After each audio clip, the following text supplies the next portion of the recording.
If you haven't heard what's going on in the special forces of our army, you might want to sit down for a second. This is the epitome of what we're dealing with. So I'll tell you what happened, but more importantly, I cannot with the justification and the lack of empathy that I see in this article. Apparently, there's been an ongoing investigation into the 3rd Special Forces Group. They found drug use, trafficking, and pedophilia. Yes, I said that right. They actually had an officer posing as an underage girl and they busted one of these soldiers. But what is just mind-blowing is the excuse that these guys are giving. This is what happens when there is no war, no direction, and an 18-month red cycle with no mission, a Special Forces soldier said.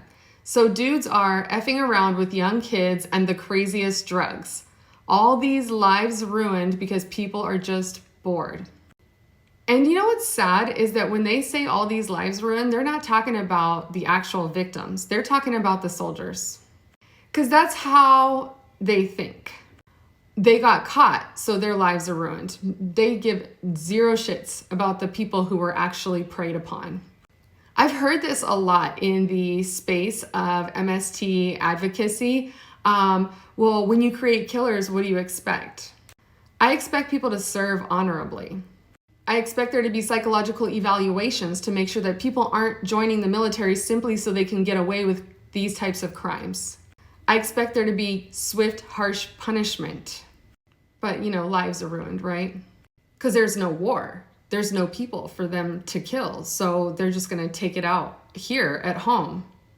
This is why I don't agree with the social categorization of veterans and people just going out and trusting us simply because we have that title.